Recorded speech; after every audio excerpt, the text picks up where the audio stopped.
నారాయణ ప్రియమనంగమదాపహారం వారాణసీపురపతిం భజ విశ్వనాథం.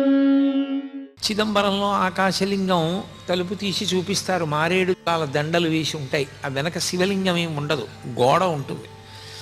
ఏమిటంటే అక్కడ ఏం శివలింగం లేదు కదా అంటే అదే చిదంబర రహస్యం అండి అంటారు. అంటే అంతటా నిండిపోయిన ఆకాశ స్వరూపుడే అక్కడ ఉన్నాడు అని. ఇక అరుణాచలంలో అగ్నిలింగం. ఇప్పుడు కంచి అంటే పృథి ఉంది, శ్రీకాళహస్తి అంటే వాయువు తెలుస్తోంది, జంబుకేశ్వరంలో జలలింగం అంటే శివలింగం దగ్గర నీరు ఊరుతోంది. సరే, చిదంబరంలో ఆకాశలింగం అంటే అంతటా నిండినటువంటి ఆకాశమే అక్కడ ఉన్నది తెలుస్తోంది. కానీ అరుణాచలంలో అగ్నిలింగం అంటే అక్కడ అగ్ని ఏది? మీరు అరుణాచలం శివాలయంలోకి వెడితే మీకు అక్కడ అగ్ని ఏమైనా కనపడుతుందో? ఒక పెద్ద జ్యోతిస్వరూపాన్ని అక్కడ ఉంచి, లేదా ఒక పెద్ద నెగడుల ఒక మంట మండుతుంటే అదేనండి శివలింగం అక్కడ అని ఎవరైనా చెప్తారా? చెప్పరు. మామూలుగా శివలింగమే ఉంటుంది.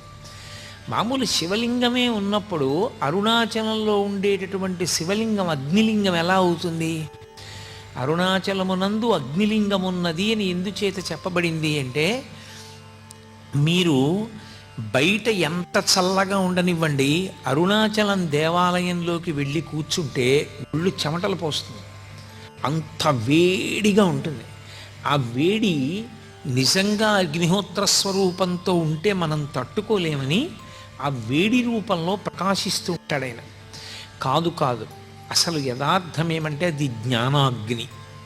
ఆ జ్ఞానాగ్ని ఎవరికి కలుగుతుందో వాళ్ళ కర్మలు దగ్ధమవుతాయి. జ్ఞానాగ్ని దగ్ధ కర్మాణం అంటాడు భగవద్గీతలో గీతాచార్యుడు. ఆ జ్ఞానాగ్ని వలన మళ్ళీ పుట్టవలసినటువంటి అవసరం లేకుండా పాపములన్నీ కూడా కాలిపోతాయి సంచితముతో కలిపి. అంత గొప్ప జ్ఞానస్వరూపమే రాశీభూతమై లింగస్వరూపాన్ని దాల్చింది. అందుకే దాన్ని జ్ఞానస్వరూపమైనటువంటి అగ్నిలింగం. అందుకే అరుణాచలంలో ఉండేటటువంటి శివలింగము భౌతికమైనటువంటి అగ్నికి ప్రతీక, జ్ఞానాగ్నికి ప్రతీక. ఆ శివలింగం ఎలా వచ్చింది అని అడిగారు. ఆ శివలింగం ఎలా వచ్చింది, ఎందుకు వచ్చింది అన్న దాని మీద చాలా విశేషమైనటువంటి వ్యాఖ్యానం చేశారు. ఒకానొకప్పుడు బ్రహ్మ విష్ణువులిద్దరికీ కూడా కలహం ఏర్పడింది. దేనికి కలహం అంటే ఎవరు ఎవరికన్నా గొప్పవారు అన్న విషయం మీద. ఎవరు ఎవరికన్నా గొప్పవారు అంటే ఎవరు ఏ పని చేస్తూ ఉంటారు అన్నది చూడవలసి ఉంటుంది కదా. సృష్టికర్త బ్రహ్మగారు, స్థితికర్త శ్రీ మహావిష్ణువు.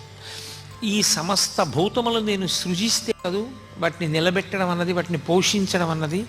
అసలు నేను సృజించకపోతే ఇంకా నిలబెట్టడం అన్న మాట ఎక్కడ వస్తుంది? నువ్వు సృజిస్తే నిలబెట్టకపోతే ఆ సృష్టికి అందం ఎక్కడ ఉంటుంది?